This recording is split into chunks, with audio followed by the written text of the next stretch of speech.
اگر آج یہ مرد مجاہد زندہ ہوتا تو اسرائیل دنیا کے نقشے سے مٹ چکا ہوتا۔ عراقی پریزیڈنٹ صدام حسین کبھی بھی امریکہ کی پکڑ میں نہ آتے اگر ان کو یہ ڈش پسند نہ ہوتی۔ 32 ہفتوں تک یو ایس فوج نے صدام حسین کو تلاش کرنے کی کوشش کی لیکن صدام حسین کا کوئی اتا پتہ نہ مل سکا۔ صدام حسین کو صرف یو ایس اے تو تلاش کر ہی رہی تھی، اس کے ساتھ ساتھ بہت ساری اور بھی افواج اس کو تلاش کرنے میں لگی ہوئی تھی جو کہ ہزاروں کی تعداد میں تھے اور صرف وہ ایک ہی تلاش کر رہے تھے، صدام حسین۔ 32 سے 33 ہفتوں کے بعد انہوں نے آخرکار صدام حسین کو زمین سے نیچے 6 فٹ کی گہرائی میں صدام حسین کو ڈھونڈ ہی نکالا۔ ایکسٹریم کی ویڈیو میں ایک بار پھر سے خوش آمدید ناظرین۔ یہ کہانی شروع ہوتی ہے امریکہ میں 9/11 اٹیک کے بعد، جب القاعدہ نے نیو یارک پر اٹیک کیے، حملے کیے۔ اس واقعہ کو لے کر پوری دنیا نے امریکہ کا غصہ دیکھا، جو کہ اس time American president George Bush نے ڈیسائیڈ کیا جو بھی ٹیررسٹ کو سپورٹ کرے گا اس کو ٹارگٹ کیا جائے گا۔ بے شک صدام حسین جو کہ عراق کے اس ٹائم ڈکٹیٹر تھے 9/11 میں بالکل شامل نہیں تھے، لیکن امریکہ کو لگا کہ صدام حسین بھی بالکل شامل ہیں۔ لیکن امریکہ کو لگتا تھا کہ صدام حسین مختلف ٹیررزم کو سپورٹ کرتے ہیں، ان کو ہر ایک اطلاع کا پتہ دیتے ہیں۔ یہ بات تو کنفرم تھی کہ امریکہ صدام حسین کا رعب بالکل ختم کرنا چاہتا ہے، جو کہ 24 سالوں سے یہی کر رہا ہے۔ لہٰذا صدام حسین کو وزیر اعظم بننے، عراق کا وزیر اعظم بننے اور صدام حسین کو ختم کرنے کے لیے اور عراق پر حملہ کرنے کے لیے امریکہ کوئی وجہ درکار تھی۔ تو اس وجہ سے امریکہ نے یہ دعویٰ کیا کہ صدام حسین عراق میں ویپنز چھپا رہا ہے، یعنی کہ نیوکلیئر ویپنز۔ اسی دعوے کو لے کر امریکہ نے 2003 میں عراق پر حملے کر دیے۔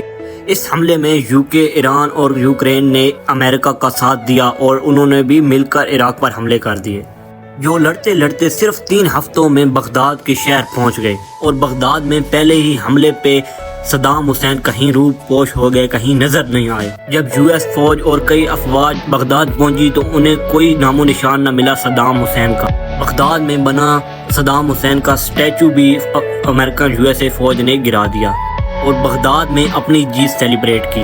صدام حسین کا اسٹیچو تو گرا دیا لیکن اصلی صدام حسین کو ڈھونڈ کے گرانا ناممکن ہی تھا۔ اگلے کئی ہفتوں میں یو ایس ملٹری نے کئی ہفتوں تک عراق کا چپا چپا چھان مارا، گھروں میں داخل ہو گئے، گھروں میں ایک ایک کونے کو تلاش کیا، وہاں رہتے رشتہ داروں سے انویسٹیگیشن ہوئی، ہر ایک بندے سے انویسٹیگیشن کی گئی، شاپ، کالجز، مسجدیں، کچھ بھی نہیں چھوڑا گیا۔ ان کو اتنا تو معلوم تھا صدام حسین ہے تو عراق میں، لیکن آخر ہے کہاں؟ یہ سلسلہ کئی ہفتوں تک چلتا رہا لیکن صدام حسین اور ان کے 2 بیٹوں کا کوئی اتا پتہ نہ تھا۔ اس کے بعد یو ایس نے اناؤنس کیا کہ جو بھی صدام حسین اور ان کے بیٹوں کو تلاش کرے گا اسے $25 ملین ملیں گے۔ 15 ملین ڈالر ان کے بیٹوں پر اور $25 ملین صدام حسین پر رکھا گیا۔ عراق میں کئی لوگ یہ اناؤنس سن کر صدام حسین کے خلاف ہو گئے اور ان کو ڈھونڈنے نکل پڑے، تلاش کرنے۔ اسی لالچ کو لے کر ایک شخص جو کہ امریکن پریزیڈنٹ کے پاس چلا گیا اور بولا کہ صدام حسین کے دونوں بیٹے میرے گھر پر موجود۔ پہلے تو یو ایس اے ملٹری کو یقین نہیں تھا، لیکن جب واقعی ان انویسٹیگیشن کی چھاپا مارا گیا تو ان کے دونوں بیٹے ادے اور قصے اسی گھر میں موجود تھے۔ وہ کسی طرح اس گھر سے نکلنے کا نام نہیں لے رہے تھے کیونکہ ان کے پاس بھی ہتھیار موجود تھے، وہ جنگ بازی پر اتر آئے۔ لہذا سولجر نے ان بیٹوں کو نکالنے کے لیے میزائل اٹیک کی۔ پھر جب سولجر اندر گئے تو ادے اور قصے کی ڈیڈ باڈیز ملی۔ اب سولجر کے بعد ان کے دونوں بیٹے سے انویسٹیگیشن کرنے کے لیے بھی کچھ نہیں بتا، کیونکہ صدام حسین کو پکڑنے کے لیے آخری امید بھی نہ تھی صدام حسین کو کسی تلاش کرنے کے لیے۔ لیکن یو ایس ملٹری نے آخر اپنی ہار نہ مانی اور صدام حسین کے کئی سولجر کو گرفتار کیا، زندہ گرفتار کیا، لیکن صدام حسین کا کوئی اتا پتہ نہ مل سکا۔ اب 4 مہینے گزر گئے یو ایس اے ملٹری کو ڈھونڈتے ڈھونڈتے، تلاش کرتے ہوئے، لیکن صدام حسین کا کوئی اتا پتہ نہ مل سکا۔ تو یو ایس اے ملٹری کو لگا کہ یہ صدام حسین بھی کسی حملے میں مارا گیا۔ تو پھر آہستہ آہستہ یو ایس اے ملٹری کا تلاش کرنا آہستہ آہستہ کم ہوتا گیا۔ کچھ ہفتوں کے بعد صدام حسین پر جو $25 ملین کا انعام رکھا گیا اس کو بڑھا کر $30 ملین کر دیا۔ اتنی بھاری رقم دیکھ کر ہر عراقی اپنی قسمت آزمانے لگا۔